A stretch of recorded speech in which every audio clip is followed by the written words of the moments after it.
Hey guys, this is your host Robert Ackerman, and this is Sports Bros. Today we're going to talk about my projections for the NFC this year. We're going to start off the NFC East. So first of all, I have the Giants going to win the division. Then I have the Eagles, and then the Dallas Cowboys, and then the Redskins.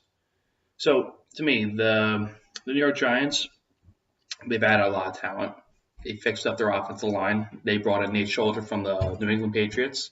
They also drafted Will Hernandez in the second round, a power guard. He's going to be very good. So their left side secure. They moving Eric Flowers to the right. We'll see what they do with that. He might not translate as good. He also was struggling at left tackle.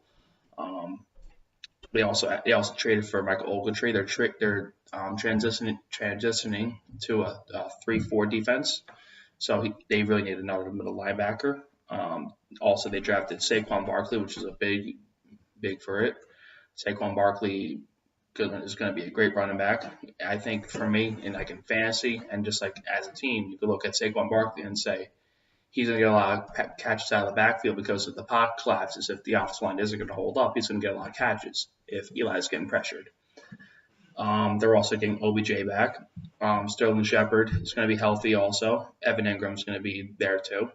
And they're getting Janoris Jenkins, Vernon, Harrison. They're going to come back. Everyone's come back, and I think they're going to be a very, very good team. They did lose Richburg, Justin Pugh, and Jason Pierre-Paul, but I mean, you know what? Those two offensive linemen, I really like them, but I feel like they also made upgrades on their offensive line. They really needed to make upgrades, and for the contracts they got, it was better they let them go. Jason Pierre-Paul was making a lot of money. They needed to save money to get Nate's shoulder and everything else. So then the second team I have is the Philadelphia Eagles. Now the Eagles just came off a Super Bowl winning year. To me, like a Cinderella team in a lot of ways. They had a lot of injuries last year, and they had a great year, had a great Cinderella year to me. They are losing a lot of players like Benny Logan, Patrick Robinson, Trey Burton, Vinnie Curry, and Michael Kendricks on their team. They're also adding Michael Wallace and Michael Bennett. But you know what? To me, it's like, if the Wentz was healthy, I would probably choose him to win the division. To me, I don't know when Wentz come back. He's probably going to be out for 4 weeks. Foles is going to be a starting quarterback. He had a great run too, but he was not that good in the regular season, and he wasn't even that good against the Falcons. He just made the Super Bowl and had a great run and won the Super Bowl MVP, pretty sure. So then I got the Dallas Cowboys. The Dallas Cowboys lost Anthony Hitchens to the Kansas City Chiefs. They also added Coney Ely, and they drafted a guy named Van Der Esch, the linebacker. They're also getting a healthy Sean Lee back. They cut Des Bryant. They're getting Ezekiel Elliott for the full year again. To me, I like the Cowboys because they have a good offensive line. They have a great offensive line, probably best in the league. But Travis Frederick, he's injured. He's not going to be playing right now because he's got some disease. So I don't know how good that offensive line is going to be. Losing probably the best center in the league. It's probably still going to be great, but still, there are some questions still on the defense for me. So and that's also just a hard division, so I just don't know how good they're actually going to be. Then the last team I got, the Washington Redskins. Now, the Redskins to me are very interesting.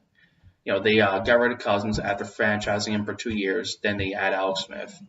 They get Paul Richardson from the Seahawks, and now they got a nice deep threat to throw to.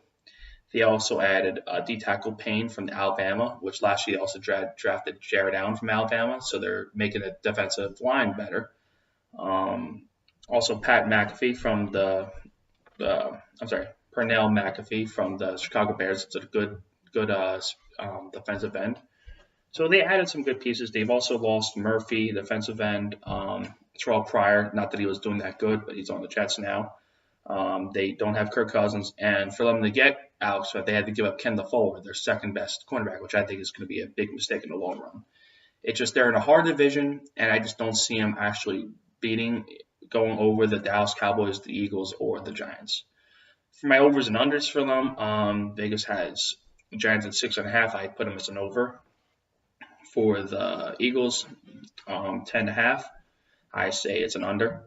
For Dallas Cowboys, they're 8.5. I say under, probably win 8 games. And the Washington Redskins, their over/under was 7. I say under.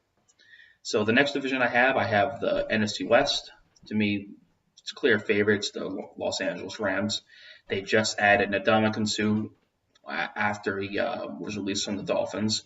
They also traded for Brandon Cooks, Aqib Talib, and Marcus Peters.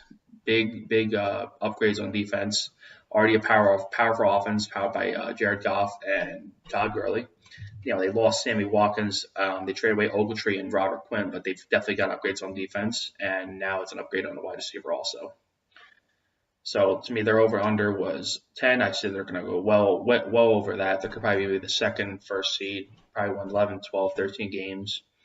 Then I got the San Francisco Giants. Now they finished the season on a 4 or 5 game win streak with Jimmy Garoppolo when they added him. Even made Marcus Goodwin look like a good wide receiver. Now they also added Weston Richburg from the Giants, good center. Richard Sherman and Michael McClinsky from Notre Dame in the draft. So they've definitely upgraded their team. They've also lost Carlos Hyde. They added McKinnon, but he's injured for the year. He's tore his ACL. To me, they're in a very easy division. Their over/under was 9. I say under. I don't see him winning more than 9 games, but I see him maybe win 8, maybe 9. To me, it's just besides the division, it's a hard conference. It really is. Way more competitive than the AFC. So I just don't know. I feel like they're a year away. Next year, they're going to be making the playoffs, though. We'll see what happens, though. We'll see if Garoppolo could actually keep it going. Everyone wants to overhype that he's 5-0 career, but that's only 5 games, though. So we'll see what happens. Then I got the Arizona Cardinals in 3rd place. Their over/under was 5.5. I say they're over. They added Justin Pugh from the Giants, Sam Bradford, and Josh Rosen. To me, it was a steal. The Bills should have taken him instead of Josh Allen, and somehow Rosen actually dropped down. They were looking to trade up. They drafted a quarterback, and somehow they got Rosen at 15. They've also lost John Brown, the Honey Badger, Matthew, and Velder, the tackle. They traded him away to the Denver Broncos, or he just signed with the Broncos, whichever it was. To me, Bradford, I've always liked him. Problem with Bradford is that he's always injured, and Rosen's going to come in eventually and start, and they're going to have a good year. But again, they're in a division with the Los Angeles Rams. I think the 49ers are a better team than them. So their over/under was 5.5. I say they're over. Probably win 6, 7 games. They're going to be a better team this year. And in the last place, Seattle Seahawks. To me, they just fell apart all last year. Russell Wilson, almost MVP of the year, was a great. Just showed to us how great he is. Doesn't have an offensive line, doesn't have a running game, and all he had was, he has Doug Baldwin and he had Paul Richardson and Jimmy Graham, but he could just do so much stuff with the ball, even when he has no offensive line, no running game. They lost Paul Richardson, they lost Jimmy Graham. Also, they lost Richard Sherman, Cam Chancellor retired, Sheldon Richardson, the guy they gave his 3rd-round pick for. They just left and went to the Minnesota Vikings. Michael Bennett, they traded into the Philadelphia Eagles. The only ad they really had was Rashad Penny, which was a rookie running back. I'm unsure about him. Didn't really know much about him when they drafted him. Was very shocked when they even drafted him because I thought they would maybe get Sony Michel or Nicholas Chubb or Geis. So we'll see how that works. Hopefully for them that actually does work out because they wasted a 1st-round pick on him. But yeah, also they were just offered a 2nd-round pick for the Cowboys for Earl Thomas. I think they should have accepted it because they're obviously in a rebuilding mode. They're obviously aligning themselves because they have Russell Wilson, but they just got to start rebuilding and retooling. They still have Bobby Wagner on the defensive side. Just try to build around those 2 guys. So the next division I have is the NFC North. Oh, also, the over-under was 8 for the Seahawks. I put them as an under.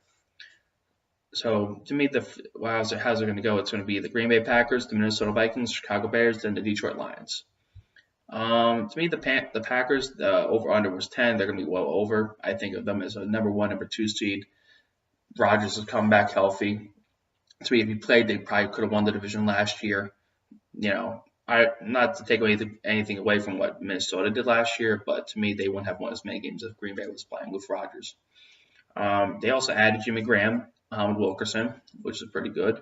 Then they traded back in the draft when the Saints wanted to get Marcus Davenport. They got Jair Alexander, who's maybe the best cornerback in the draft, definitely the second best. And in the second round, they got Josh Jackson. So they've definitely upgraded the coverage of their team. They also have two strong safeties in Hockland Dix and Michael Hyde. And they upgrade their pass rush in Muhammad Wilkerson. They did lose Jordy Nelson, which to me, they're trying to get younger and they don't want to pay him the money. Devontae Adams is probably going to be a great receiver this year. We'll see how Randall Cobb does. And then they got Morgan Burnett. They lost Morgan Burnett, but again, like I said, they already had two strong safeties, and Burnett's turning 29. He went to the Steelers. Second place, I have the Minnesota Vikings. To me, they are 10. Their over and under is 10. I say they're over. They're going to definitely be a wild card team. They're going to be competing with the Green Bay Packers, in my opinion. Going to go right down to the wire, but only one team can win the division. So one team's going to probably win 11 games, is going to win 11 games to me, and then they're going to be the second wild card team. So my their ads were Sheldon Richardson, Kirk Cousins, which they gave him $84 million over 3 years guaranteed. They also got a cornerback, Mike Hughes, in the first round. So we'll see how he does. They also lost Jared McKinnon, which I don't think that's a big loss for them because they have Dalvin Cook come back, and they also just signed Latavius Murray. They lost 3 quarterbacks: Sam Bradford, Teddy Bridgewater, and Case Keenum. I don't think it was a mistake getting rid of all 3 of them. I mean, they made an upgraded quarterback, something that the Jaguars should have done instead of kept Blake Bortles. We'll see how that turns out also. Then third place, I have Chicago Bears. My over-under, their over-under was 6.5. I say they're over. They just added Taylor Gabriel, Trey Burton, and Allen Robinson on the offense, which was desperate for some offense players. Mitchell Trubisky, I'm not a big fan of his, but he didn't have anybody besides his running backs and Jordan Howard and Tara Cohen. So they got 2 wide receivers and then a tight end. So we'll see how that works out for them. They also drafted Roquan Smith. It's going to probably be a great middle linebacker in the league, and then they traded for Khalil Mack. So the defense is looking a lot better too. I'm not saying that I think they're going to be bad, but I think they're over 6.5 games, but they're just not going to make the playoffs this year. They're probably with the 2 of the best 3 teams in the league. In the conference. So then the fourth place is Detroit Lions. I say they're under 8 games. Vegas had it 8 games. I say under. They added Ragnar, a guard. They're a good team. I love Matt Stafford. It's just they're in a hard division now, especially Chicago's on the uprise now. They've also lost Lucky Whitehead. Not Lucky Whitehead. Whitehead, the linebacker, and they lost him, I'm pretty sure, to the Eagles or somebody else on our team. I can't see. I know. Doesn't matter. But yeah, they're not going to be as competitive as the Chicago Bears, the Minnesota Vikings, or the Green Bay Packers. So then finally, the last division I have the NFC South. I have New Orleans in first. Vegas had 9.5. I say they're over. They've added Demario Davis from the Jets, Patrick Robinson from the Eagles. And they traded for Teddy Bridgewater, 3rd-round pick, which to me it's going to be good in the long run. They're going to have a good quarterback for the future. I definitely have a very young team. We'll see what happens with that. To me, the mistake they did make was trade up for Marcus Davenport because they gave him a 1st-round pick for next year. I don't know how that's really going to work out. When they traded up, I really thought they were going to draft a quarterback. I did not expect them getting Marcus Davenport. I really hope it's worth the price, though, because you have 2 first-round picks for that. So we'll see how that goes. Then second team I have the Atlanta Falcons. Now the Atlanta Falcons, the over-under is 9. I say they're over 9 games. They've added Calvin Ridley to try to replace Taylor Gabriel. They've lost Taylor Gabriel and Adrian Claiborne and Dante Bell. To me, they're going to have a bounce back year. I'm a big believer in Matt Ryan and Julio Jones. Matt Ryan, to me, has always has a very weird career where he has a great year, then a bad year. They made the playoffs last year. I still think they're going to make the playoffs this year, though, as a wild card. Then third, I have Carolina Panthers. Over under was 9. I say they're going to be under. Probably win 8 games to me. I mean, they're in a hard division. Saints and the Falcons are better than them, I really think. They added Dante Poe and DJ Moore in draft, and then they lost Latulia from the Bills, and one of the best guards in the game, and Norwell to the Jaguars, which I think they really should have added him back. Try to protect Cam Newton. See how that goes for them. But again, I don't really see Carolina Panthers getting over the Saints or the Falcons. So the last team I have the Tampa Bay Buccaneers. Their over/under was 6.5. I say probably under. They did add some good players, though. I will say that. They added Jansen from the Baltimore Ravens, the center. Then they also added Vinny Curry from the Eagles, Jason Pierre-Paul from the Giants, and they drafted Vita Vea. So their defensive front's pretty sick. They got GP on the left, then it's Vita Vea, Joe McCoy, and then Vin Curry. So they have good pass rush. I just don't know how the whole Winston situation is going to work out. He's suspended for 6 games. They might actually still stick with Fitzpatrick. His career is very uncertain in Tampa Bay, so we'll see what happens with that. They've also lost Doug Martin, but we'll see how that goes. But yeah, so my picks are, for right now, I have the Green Bay Packers in first place, the Rams in second, the Saints in third, the Giants in fourth, the Vikings in fifth, and the Falcons in sixth. All right, guys, that's what I got. Please like, comment, and subscribe.